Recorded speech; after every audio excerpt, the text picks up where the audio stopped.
Hai, aku Ayu Putu. Apa kabar teman-teman semua?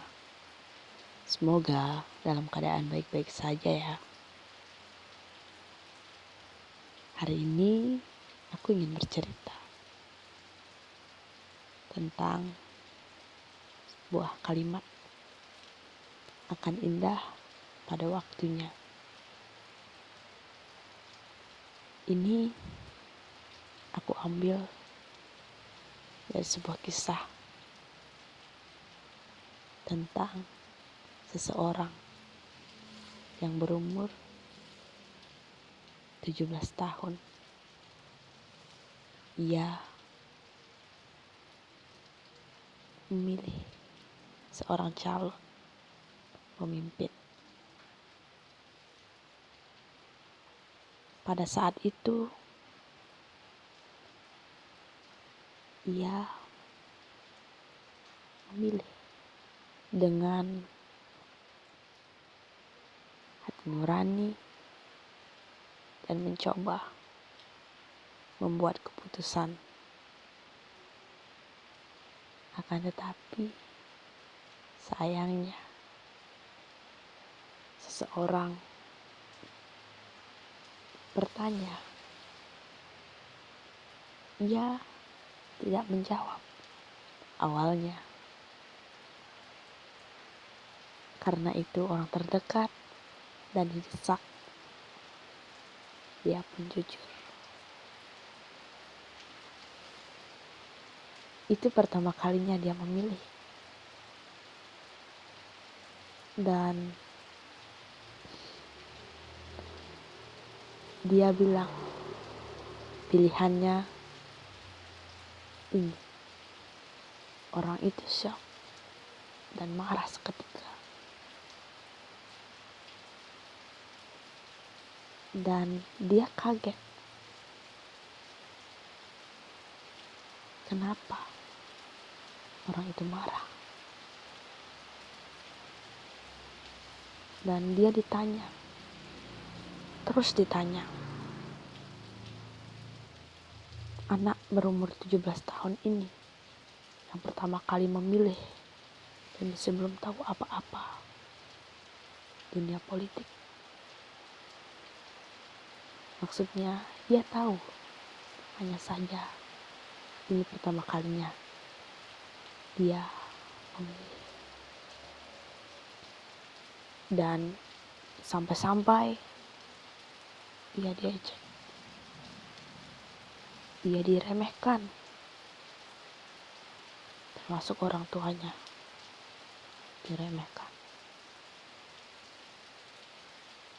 Ia diam. Ia berusaha menjelaskan. Tapi apalah daya. Orang itu kuat. Punya kuasa. Dan entah kenapa. Semuanya seakan berpihak pada orang yang berkuasa. Orang yang memiliki kuasa dan tahta. Orang kecil dan orang yang tidak punya apa-apa. Itu tidak akan atau belum bisa melakukan apa-apa. Terdiam, merenung, dan memikirkan apa yang akan terjadi nanti. Apakah akan lebih baik atau malah sebaliknya. Pikiran negatif timbul. Dan pada kenyataannya realita tak seindah ekspektasi. Anak itu pulang dan sedih dan kecewa. Seketika ia merasa bimbang. merasa hilang respect kepada sosok yang tadi bertanya. Sosok itu adalah orang yang ia hormati, dan ia sangat respect kepada orang tersebut. Tapi sayang, hari itu orang tersebut menghancurkan hatinya, dan ia seketika tidak percaya dan bahkan tidak menyangka pada kata-kata orang tersebut. Orang tersebut berkata, "Kenapa kamu memilih orang itu? Apakah kamu disuap? Apakah kamu akan dijanjikan hal-hal yang istimewa? Kamu bodoh. Pertama kalinya anak itu memilih, dan dia dikatai. Ia mencoba untuk membuat keputusan, tapi kenapa hasilnya seperti ini? Bukankah pilihan itu bebas? Hak pilih itu bebas. Dan di mana keadilan jika semuanya hanya ikut-ikutan dan hanya dikuasai oleh orang yang berada? Wow. Tapi yang namanya kehidupan ya harus dijalani. Dan mereka berdua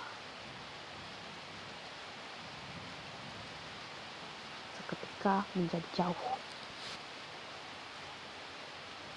Dan bahkan sosok itu terus meremehkan ia dan keluarganya.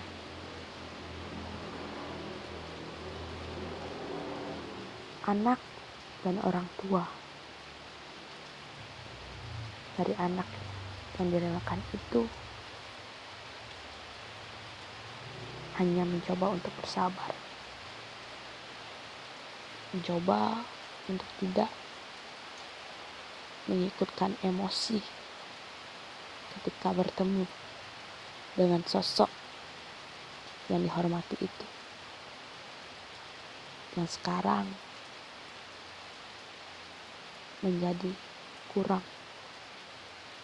dihargai.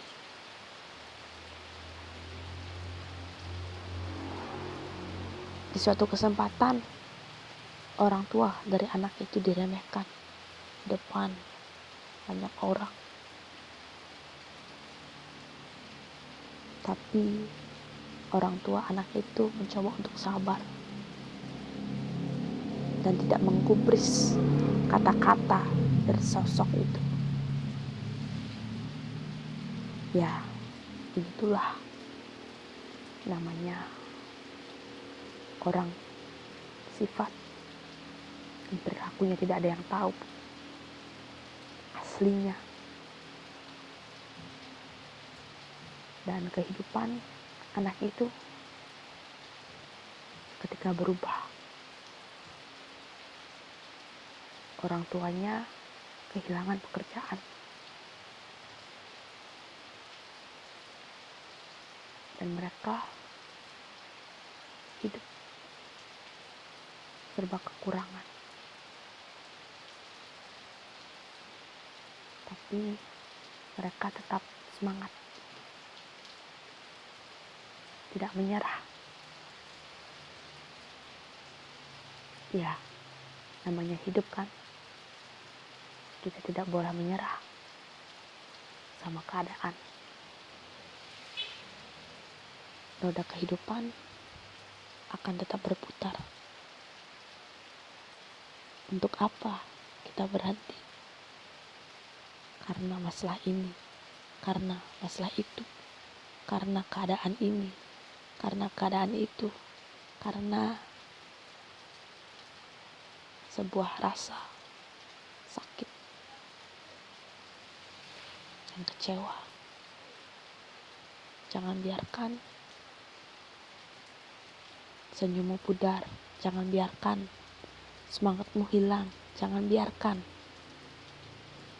perjuanganmu itu, kerja kerasmu, harapanmu, impianmu, bahkan cita-citamu pergi karena sebuah guncangan yang menghadang.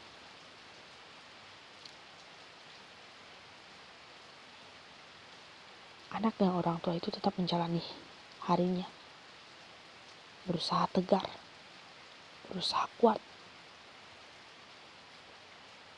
dan berusaha melupakan apa yang sudah terjadi. Dari sini aku bisa belajar bahwa kita harus menghargai setiap pendapat, pilihan dari orang lain, dan juga tidak boleh percaya dan mengagung-agungkan seorang. Anak itu dan orang tuanya mungkin hidup serba kekurangan, kesusahan, menjalani hidup dengan keringat, dengan air mata, dengan kepedihan, kecewaan, dan mungkin dengan rasa kesal dan juga takut.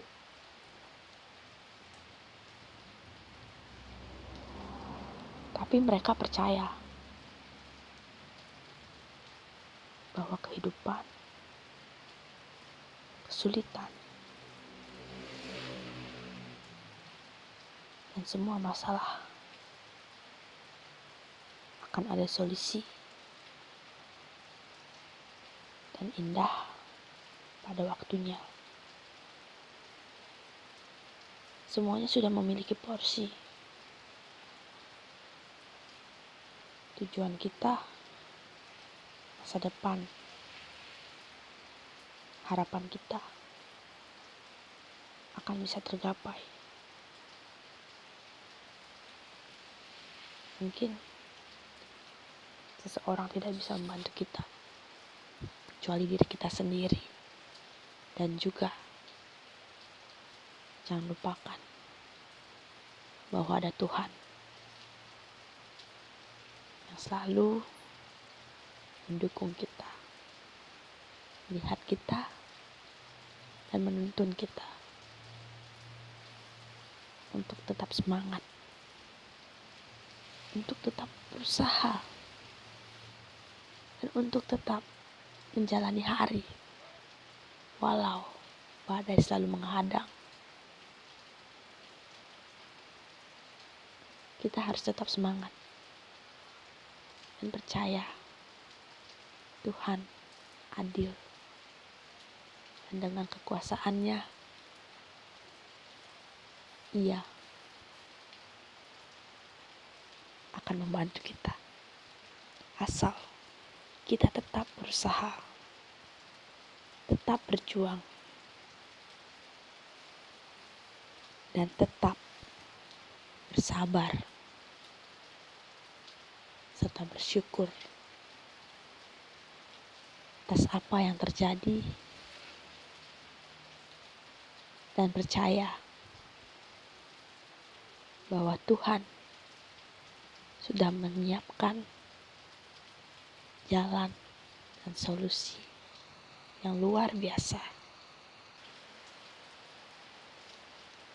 Asal kita tetap percaya, bersyukur, dan juga berjuang.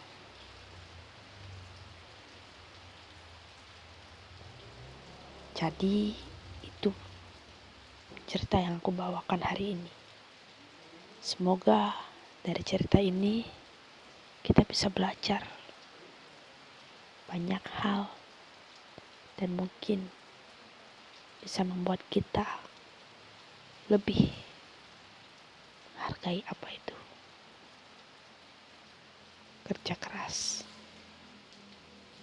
dan juga menghargai seseorang. Aku harap teman-teman bisa dan kuat menghadapi setiap masalah, setiap kesulitan, setiap kendala yang teman-teman hadapi. Mari kita berjuang bersama. Mari kita berusaha bersama untuk bangkit, bangun, dan untuk menghadapi segala rintangan tanpa kata menyerah, tanpa putus asa, dan tanpa melihat kembali rasa sakit, rasa kecewa, dan air mata yang selalu menetes. Ayo kita bangkit sama-sama. Ayo kita berjuang bahwa kita bisa. Kita akan buktikan nanti hasilnya. Dan tetaplah dengan harapan, impian, dan juga doa untuk masa depan yang lebih baik. Cerita selanjutnya akan aku bawakan dan aku akan berbagi cerita di sini. Semoga ceritaku bisa diterima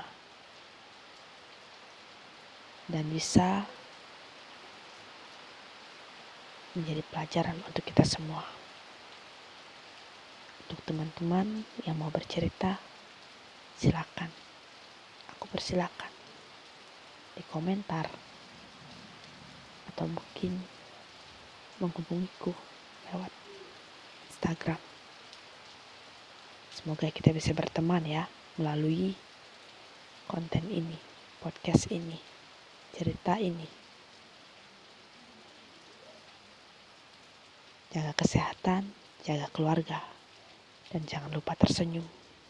Tetap bersyukur. Bersyukur, senyuman adalah awal kebahagiaan. Tetap semangat menjalani hari ya. Salam hangat. Ayo Putu.